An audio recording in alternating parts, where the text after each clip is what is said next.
Hey everyone, this is Melissa with Whimsy Stamps, and today I'm going to be sharing with you a card tutorial from the new paper door kit from Whimsy Stamps. It comes with a number of beautiful items, and we're going to be making this card you see in front of you using this kit and the markers that come in it, as well as the stamps and the embossing powder. So the first thing I wanted to do was kind of go over some watercoloring with you with these markers.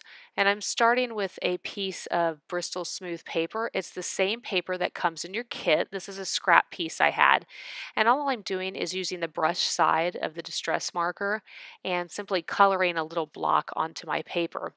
And I'm going to show you just a quick watercoloring technique. I am by no means an expert watercolorer.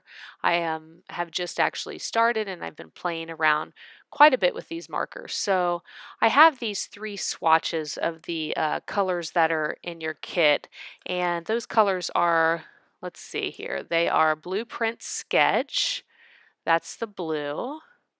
The green is called Mowed Lawn, and the pink is called Picked Raspberry.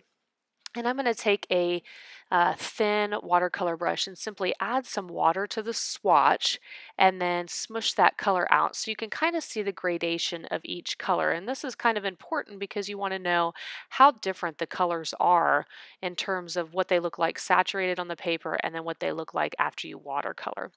Now, the second thing is you actually get more than three colors in your kit because remember that you can combine colors.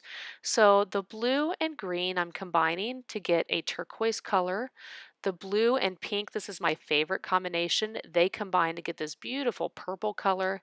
And then you also can combine pink and green to get kind of a muddy, pinkish brown color almost, and you'll see that as I add the color. And you can do these on your own, but I didn't want you to have to waste your Bristol Smooth paper that you get in the kit for color swatching. You could do this on watercolor paper as well, and you can pick up a cheap pad of watercolor paper that these markers seem to work with great. So I'm going to be using the VersaFine Clair ink that you can also purchase at Whimsy's. It doesn't come in your kit, but you want to use an ink that is going to work well with watercoloring. Your Memento ink will not work well with watercoloring. You want to pick a pigment ink, and so I'm going to be using VersaFine Clair. You can also use just the regular VersaFine. That works well with watercoloring as well. You don't want to use distress inks because those also run with water, as you probably already know. So I'm just going to stamp this image twice on this Bristol Smooth paper and that VersaFine Clair, and I chose to use the pine cone color instead of the Nocturne, which is the black, and basically because I wanted something that was nice and dark, but I didn't want something that was too harsh, so I chose the pine cone. And now I'm going to simply create kind of a scene here because this piece will be the front part of my card. I don't know if you remember what I showed you in the beginning of the video, but I'm simply going to speed up the video here and add a little bit of grass at the bottom. This is a stamp that comes with your kit as well. And then I'm going to go ahead and ink up the hummingbird and make it look like he is getting into that flower. Then we'll go ahead and watercolor. I happen to have watercoloring brushes that are filled with water. You do not have to use those. You can use just a jar of water and a brush, a paintbrush. Any paintbrush will do. And like I showed you in the swatch, I like to blend my distress marker colors because I think it gives you, a little bit added touch to your creations. And I really like the watercolor look, and it's something I'm working on. You can color something um, with watercolor and have it look almost flat, but adding two colors kind of gives you a really beautiful blend of those colors. And so I'm taking the brush in and simply adding touches of the blue and the pink that come in the kit, and then I'm going to take my fine tipped watercolor brush and kind of brush some water into there as I blend those colors together. Now, I like to keep a paper towel next to me as I watercolor, so if my brush tends to get a little too wet, then I can dab off some of that water. And you'll see me do that. When I move the paintbrush off a screen, that's what I'm doing, is just dabbing some water off of my brush. And you can see I blend those colors and then I try and pull out that water from the darkest part of the flower up to the top, so I get kind of a highlight on the top of each of those flowers. Now, the funny thing about watercolors is if you don't paint to the line, you're going to get a really harsh edge on your painting. So going all the way up to the line at the top leaves you with this beautiful kind of colored flower that doesn't have any harsh edges in it, but it also has this beautiful blended blue and pink that turns into this purple that makes the flower look, I think, amazing. This is a very easy technique and anyone can do it. Now, the one thing I will tell you about the distress markers on the Bristol paper is that if you don't paint them right away with water, they tend to leave kind of an edge that's very hard to get rid of unless you saturate the paper with a lot of water. And I'll show you that a little more when we get to the sky. So I'm simply just painting each one of these flowers with the same technique, and I'm going to put on a little music while I finish out this second flower for you, and then I will come back and we'll finish the tutorial.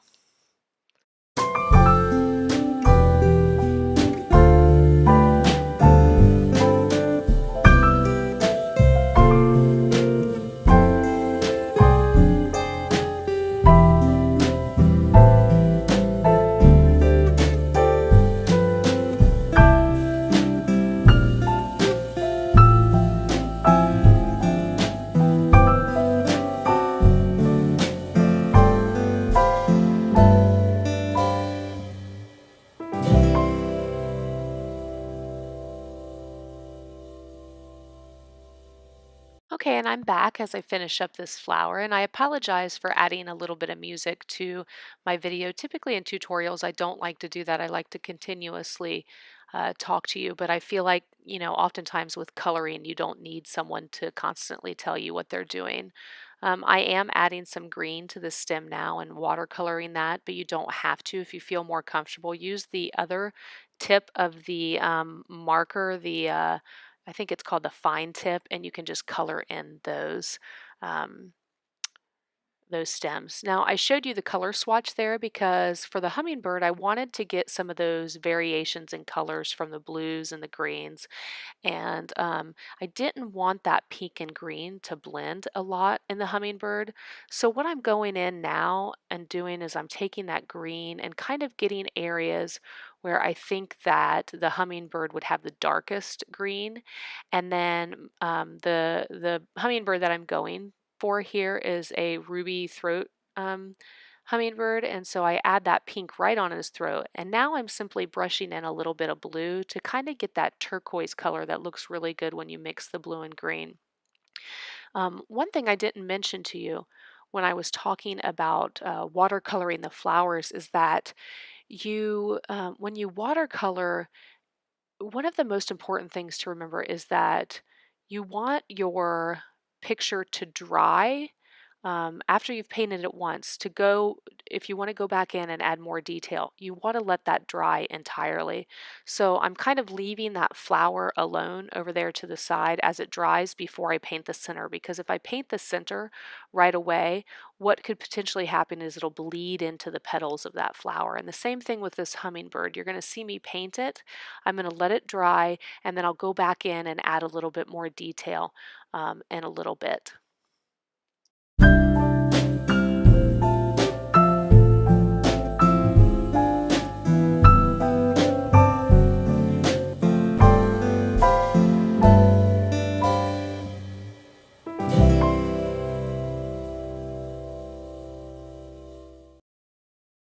So now I'm going to go in and color the center of that flower, and I'm going to be mixing the pink and green so that I get kind of a variation of color, but something that looks very natural and blends together. If you remember in the color swatch I showed earlier, it's kind of a yellowy brown color that this turns into, but I think it looks really nice for the center of the flower.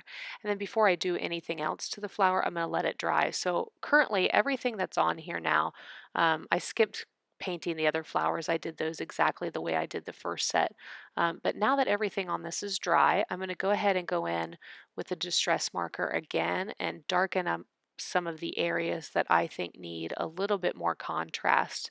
And again, with watercoloring, this is something that you can do. Distress markers will react with water, so you do want to keep that in mind. It's not like watercoloring with other watercolors that don't necessarily react well again with water. The inks underneath will.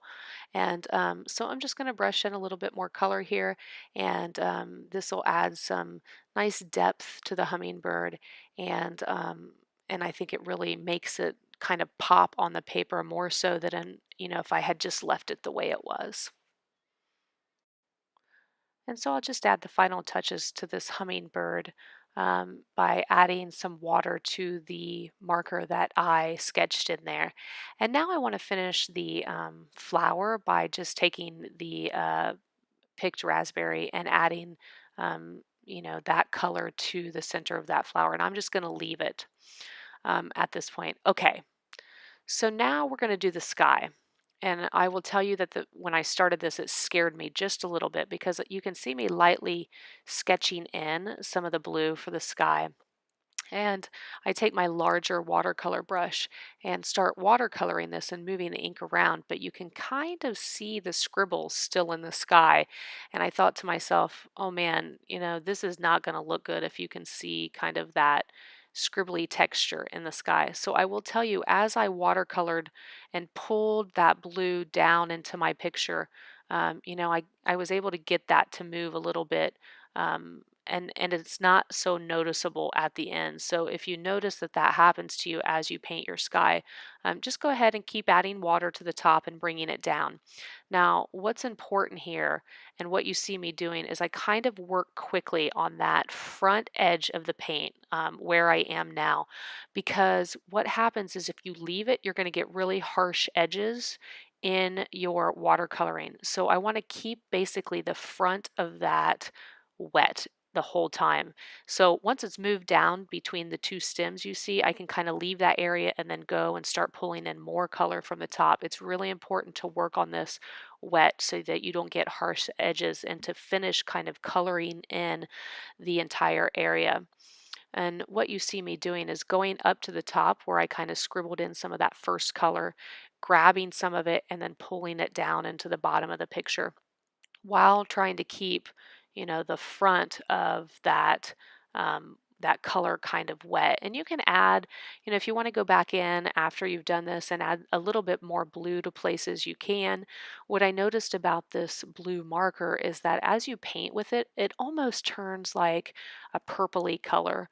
But the final effect is really gorgeous. So keep working at it. You can see me adding a little bit of squeezing out some water so my brush gets a little bit more wet, because it is very important to work on a wet surface here. And now that I'm finished, I dried it with a heat tool, or you can leave it to dry. Either is fine. I'm going to go ahead and cut this card down to, I believe I end up cutting it to a uh, 3 and 3/4 by a 5 inch. And then I also take this purple shimmer paper that you get in the kit that I think is gorgeous, and it just so happens that that purple paper matches the pink and blue combination on the flower, so it's perfect. And I'm cutting this down to a 4 and 5/4, yeah, 5 and 1/4 piece, so that it'll fit on an A2 size card base. And then I simply take the white paper that comes in your kit and I cut that down to a 4 1/4 by 11 inch piece that then you can score at 5 1/2 inches. So this is probably the card base that I use the most. It's the A2 size. To send it into the mail is, just one stamp as opposed to some of the square cards that you can create.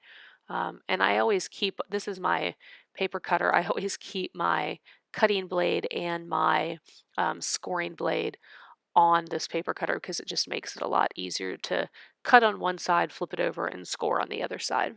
So you can see I'm scoring at 5 1/2 inches there, and then I'll fold this card base in two, and then simply adhere um, the purple cardstock and then the watercolored cardstock on top. Now, make sure that your cardstock is dry when you tape it onto your card base. And the other thing you can do is if you've noticed you've gotten some warping in your Bristol Smooth cardstock, you can just take that, watercolored paper and simply run it through your die cut machine just between the two plates and maybe one piece of cardstock with it, because it'll help flatten out that kind of warping you get when you watercolor. The last thing I would like to do here is add a sentiment to the card, and so I am simply going to add one of the sentiments that come in the stamp set. I don't remember which one I used. I think it's the one that says "Do small things with great love," and you'll see me using my anti-static tool here. I think this is really important on paper that's been watercolored because sometimes you get a little bit of pilling in your paper and you have uneven surface. So using a static tool will help keep some of that embossing powder off of the creases, and you don't want that. You want a nice, clean, crisp sentiment.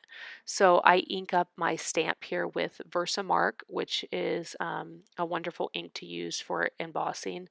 And then you'll see me apply some pressure to it, and then I will add the gold embossing powder that comes in this kit. I have to tell you, this embossing powder from Ranger is really gorgeous.